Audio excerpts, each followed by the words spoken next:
Une grande partie du Malawi est touchée par de graves inondations qui ont rendu de nombreuses routes impraticables en raison de précipitations supérieures à la moyenne. Les régions du centre et du sud sont les plus touchées. Dans le district de Nkota-Kota, 4 ponts majeurs ont été emportés. Dans certaines zones, des camions, des véhicules et des bus ont été bloqués, tandis que des habitations et des commerces ont également subi des dommages. Les responsables des secours ont apporté leur aide aux personnes touchées. Actuellement, 206 personnes se trouvent dans le camp, mais le nombre total de personnes touchées devrait avoisiner 346 foyers.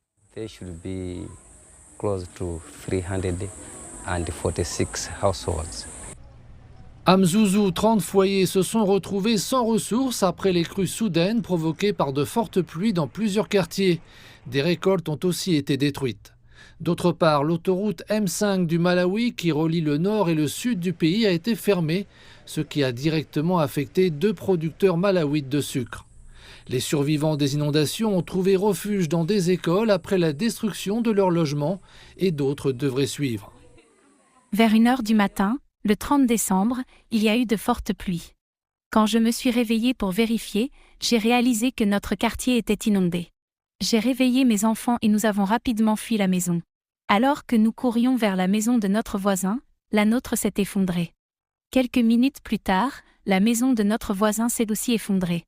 Les responsables communautaires nous ont conseillé de chercher refuge dans cette école et c'est pourquoi nous n'avons plus aucun effet personnel. Actuellement, la pluie continue de s'abattre sur Nkota-Kota. Quant aux responsables des secours, ils craignent que les dégâts ne s'aggravent encore dans le district.